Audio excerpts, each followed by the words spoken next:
To the Trump administration's aggressive approach to immigration enforcement and the case of a U.S. citizen who was caught in the middle. Andrea Velez says she was wrongfully arrested this past summer in downtown Los Angeles, swept up in an immigration raid on her way to work. Velez says she froze, was knocked to the ground by an ICE officer, and despite declaring her citizenship, was detained and led to a car.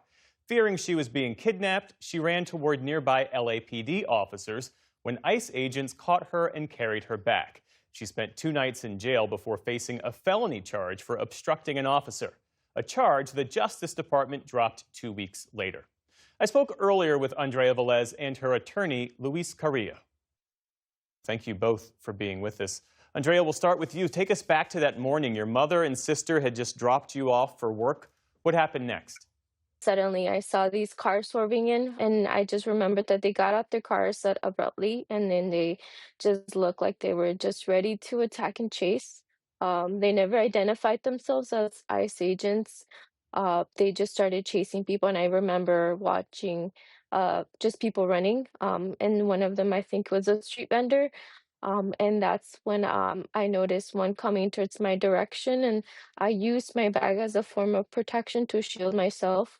Then I remember that he just got and pushed me and slammed me to the floor, to the ground. He started proceeding to say that I was interfering and that he was going to arrest me. I asked him for his badge number and his identification, and also if he had a warrant, and he said that I didn't need to know any of that because all I had to look was at his vests. They were all wearing civilian clothing, sneakers, and gator masks. And when he was trying to arrest me, noticed that there was people filming, and I started saying my name.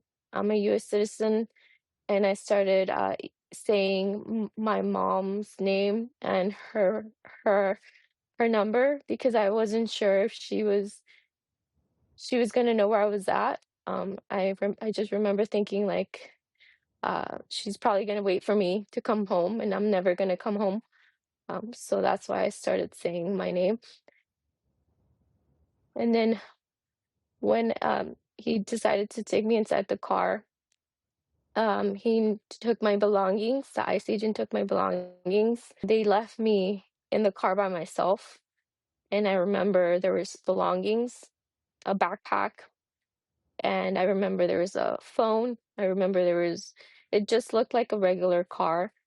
And then when they left me alone, I noticed a helicopter swerving in, and I started hearing the LAPD come in, and somehow I managed to open the door. The door unlocked by itself, and that's when I started running to LAPD, thinking that they could help me. And I knew that if that they were there, that they were gonna protect me because they have uniforms on. And one of them said it's okay, and he just told me to put my hands behind my back and to face the front. Out of nowhere, I noticed that one of the ICE agents was coming, and he said, "She's mine." And then they let them take me, and that's when I felt I felt like there's nothing I can do. I wasn't resisting or anything, and the ICE agent decided to make a show out of the whole thing, and he picked me up from my body, and then he just decided to put me down.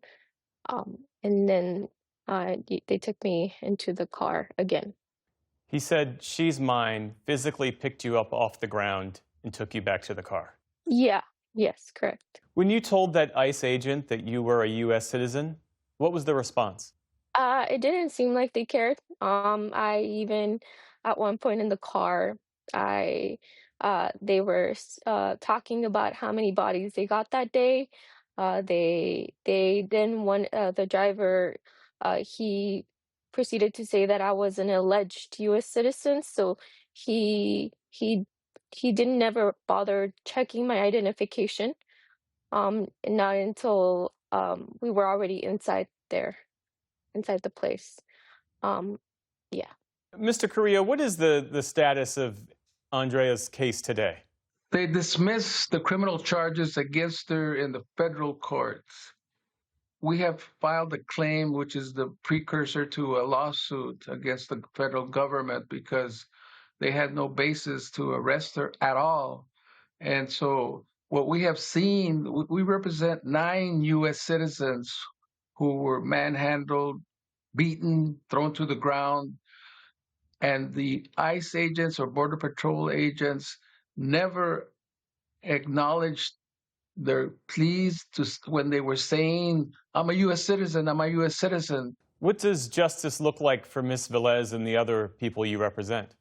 Justice looks for us, we're making a monetary claim, but the ideal is that they stop ICE and Border Patrol, they stop doing this damage to our people.